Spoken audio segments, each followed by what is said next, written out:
Eh bien, bonjour à toutes et à tous pour cette vidéo d'explication du contexte au regard de l'ISO 14001 dans sa version 2015 à propos des perspectives en cycle de vie.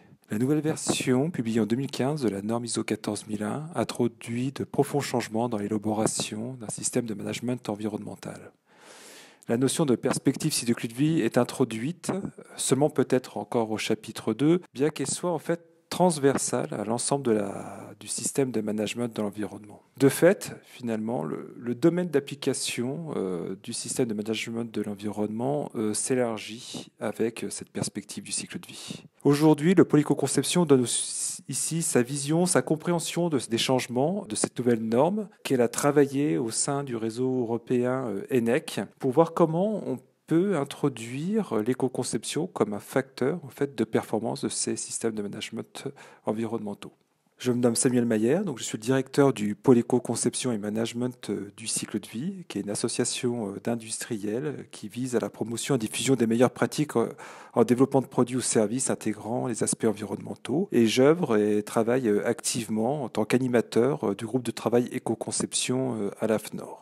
Alors pour revenir au propos initial de perspective de cycle de vie ISO 14001, il faut peut-être redéfinir ce qu'est le cycle de vie. Le cycle de vie, c'est cette vision complète de l'extraction des matières premières jusqu'à la fin de vie, en passant par différentes étapes de fabrication avec l'ensemble de la chaîne de valeur, le transport qu'on retrouve ici, mais on comprend bien qu'il est partout dans le cycle de vie, l'usage qui peut être très important dès lors qu'on a des produits consommateurs d'énergie ou de matière en phase d'utilisation, et puis le tri, gestion, fin de vie, qu'est-ce qu'on fait de ces produits, de ces services, déchets, effluents ou matières secondaires en fin de vie.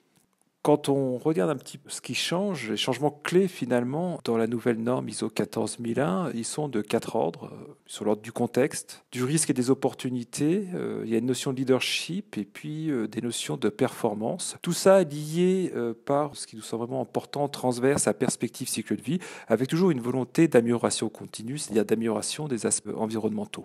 Pour le changement clé numéro 1, la notion de contexte est importante parce qu'il faut prendre en compte le contexte interne et externe, ce qui ouvre le champ d'application à quelque chose de beaucoup plus large que ce qui était fait aujourd'hui. C'est-à-dire qu'il va falloir identifier les parties prenantes à la fois le long de la chaîne de valeur, lors de l'usage, lors des transports et puis lors de la fin de vie. Et puis voir comment on est en capacité aussi en interne à pouvoir y répondre. Au-delà de ça, on voit apparaître une notion aussi de capacité d'action. Il faut être en mesure de vérifier si on est capable d'agir, de maîtriser ou d'influencer ces parties prenantes tout au long du cycle de vie et de la chaîne de valeur. Le deuxième changement clé, il est de l'ordre des risques et des opportunités.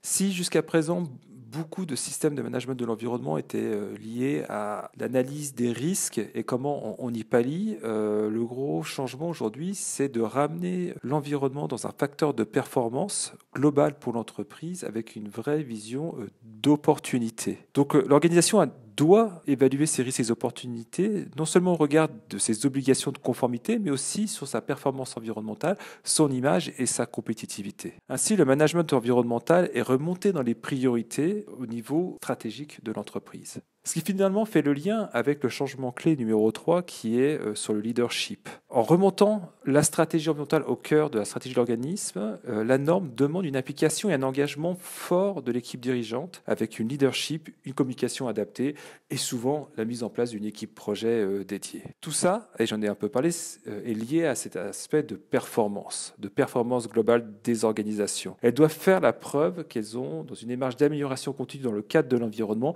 mais qu'elles visent la performance globale de leur organisation.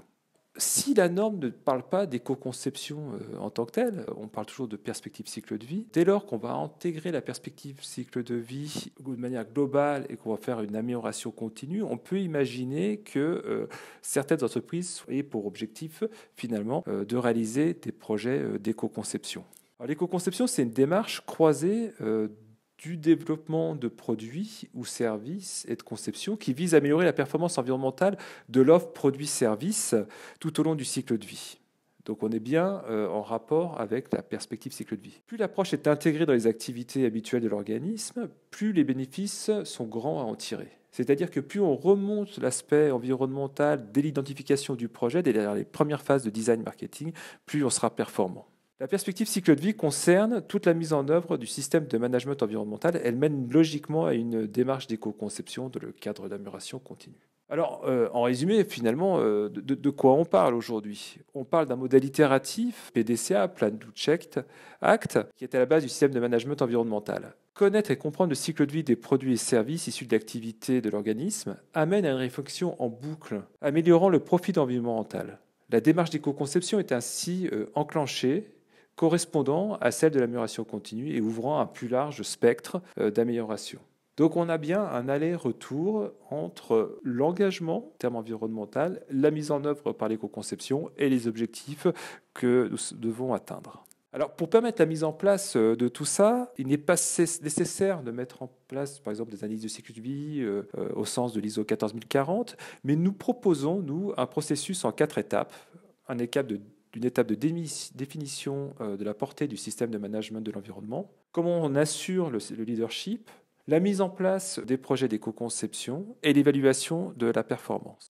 Chacune de ces étapes fera l'objet d'une vidéo particulière d'explication. Pour ceux qui souhaitent aller plus loin, je vous invite à télécharger notre guide que nous avons co-réalisé avec IS Shaping dans le cadre du European Network of Eco-Design Centre à propos de l'intégration de l'environnement et de l'éco-conception dans l'ISO 14001.